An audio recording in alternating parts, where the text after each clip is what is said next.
Estamos de volta e vamos continuar com o Dr. Adelmo Negri, que é urologista. Agora nós vamos falar sobre cálculo renal.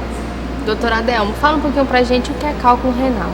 Então, o rim é um órgão duplo, responsável pela filtração do sangue. Através dessa filtração, o rim elimina, juntamente com a formação da urina, elimina metabólitos ou impurezas do nosso organismo. Muitas dessas impurezas são sais minerais. Esses sais, então, quando se unem, se precipitam e formam os cálculos, que são as famosas pedras nos rins. E doutor, quais os sintomas de quem possui pedras nos rins sente? Então, as pedras nos rins, ou o cálculo renal, a litíase renal, pode ser assintomático, né? 10% da população tem esse problema e muitas delas não sente nenhum sintoma. Quando as pedras são muito pequenas, a gente está falando coisa de milímetros, né, e centímetros. Então, quando as pedras são muito pequenas, geralmente menor que meio centímetro ou até 0,6, 0,7 centímetros, a pessoa pode não ter nenhum sintoma. Quando essa pedra movimenta no rim ou causa alguma obstrução da urina, ou na passagem dela através da eliminação, aí a pessoa pode sentir a cólica renal, né? A cólica renal é uma dor muito forte, certo? Geralmente associada com náuseas e vômitos na região das costas, lombar, né? Pode irradiar para a região abdominal, no homem até para a região do escroto, na mulher na região dos glandulados da vagina, e pode ter alteração urinária, sangue na urina, febre. Esse é um quadro típico de cólica renal causado pelo cálculo. E doutor, como que se detecta as pedras nos rins? Então, o cálculo renal, né, ou a litíase urinária, que seria a melhor forma de se dizer, porque a pedra pode não se formar somente no rim, ela pode estar presente em qualquer parte do sistema urinário, que seria o rim, o canal da urina, que é o ureter, tá certo? A bexiga e a uretra. Nesse trajeto vai depender da localização e do tamanho do cálculo. O diagnóstico é através da história clínica bem feita, do exame físico, exames de sangue e de urina, tá certo? E os exames de imagem, é o que nos ajuda bastante a detectar aonde essa pedra está e qual o tamanho dela. E ainda a gente consegue até supor qual o material que forma essa pedra. Através de exame de radiografia, certo? Ultrassonografia e tomografia de rins e vias urinárias, a gente consegue fazer a detecção. A gente junta isso com o nosso exame físico, com a nossa história, com o exame de sangue e o exame de urina, para a gente ter o diagnóstico preciso e indicar o tratamento adequado. Certo. E os cálculos renais, doutor, são compostos por cristais? Isso. Então, dessas impurezas que eu disse lá que os rins filtram o sangue e eliminam as impurezas, muitas dessas impurezas são esses cristais, são sais, principalmente sais de cálcio. Esses sais, quando eles estão em excesso na urina, eles tendem a se unir e cristalizar, formando as pedras. A formação dos cálculos, ela basicamente depende de dois fatores, que são aqueles fatores que aumentam a formação do cálculo e aqueles que tendem a diminuir a formação do cálculo. Entre esses que aumentam a formação do cálculo, nós temos fatores genéticos. Então, pessoas que têm na família problema de cálculo de pedra nos rins é muito mais frequente, tem muito maior chance de ter.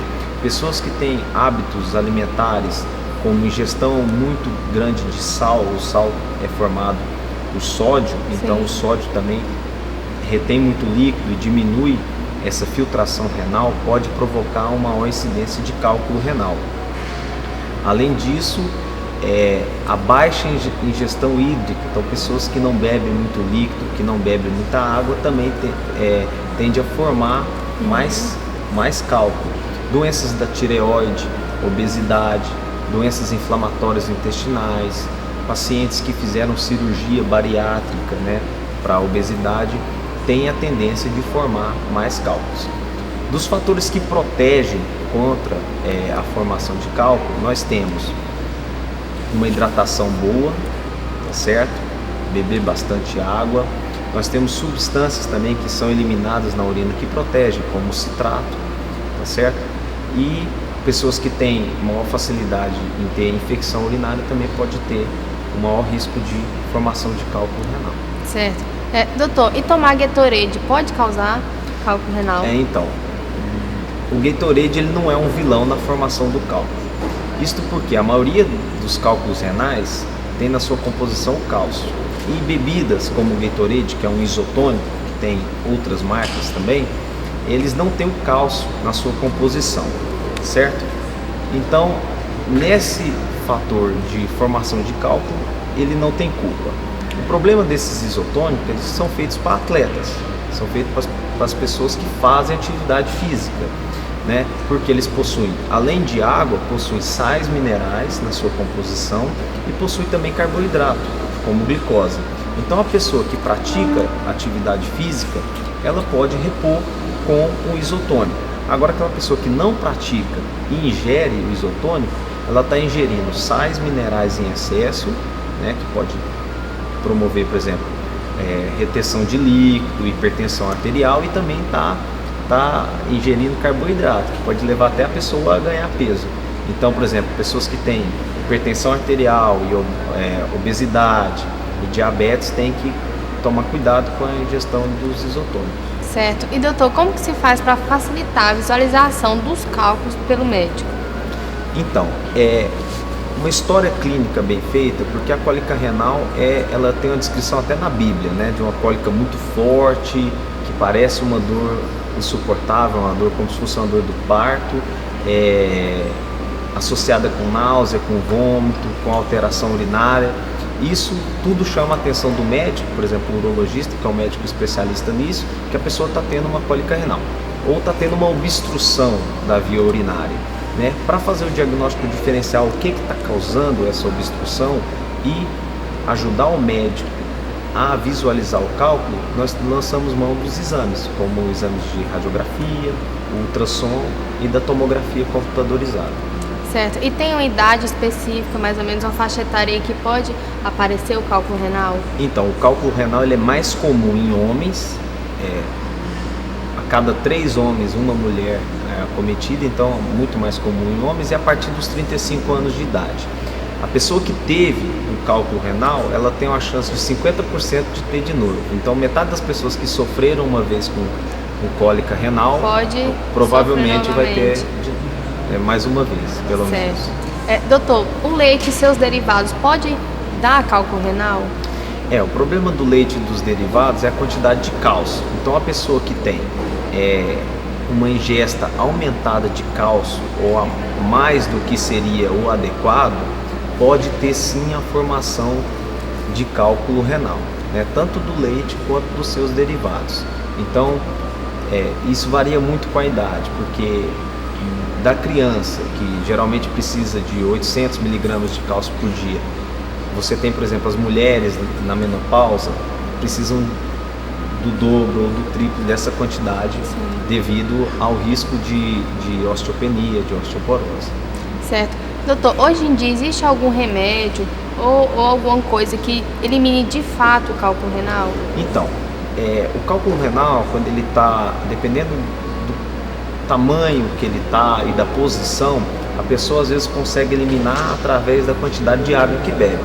Então, a hidratação, ela pode sim, cálculos pequenos, eliminar através da via urinária. Inibir a formação do cálculo vai depender muito do tipo de cálculo que aquela pessoa produz. Por exemplo, se a pessoa tem uma eliminação aumentada na urina de ácido úrico, que é um produto da degradação das proteínas, a gente consegue, através de medicamento, diminuir essa excreção de ácido úrico. Se a pessoa tem uma deficiência de citrato, por exemplo, que é um daqueles fatores que eu falei que protegem, se a pessoa tem uma deficiência, a gente pode repor para ela. Então, alguns medicamentos ajudam no tratamento. Dependendo do cálculo, se ele já está instalado, e aí, geralmente, o tratamento é cirúrgico. Certo, então melhor começou a sentir esse incômodo, procurar logo um médico. Porque muitas das vezes as pessoas começam a usar o remédio caseiro, por sorte, elas conseguem, às vezes, eliminar por conta do tamanho da pedra. mas o diagnóstico preciso e o tratamento adequado é que vai dar a solução do problema. Certo. Doutor Adelmo, queria lhe agradecer por estar no nosso programa Agenda Médica e contar mais vezes com sua presença aqui conosco. Eu que agradeço e agradeço a todos que participaram também. Obrigada. E o nosso programa Agenda Médica vai ficando por aqui. Eu deixo um abraço carinhoso a todos que junto comigo levamos uma Agenda Médica até você com o melhor da área da saúde. Então, encontro marcado todas as manhãs de sábado aqui. Eu espero você.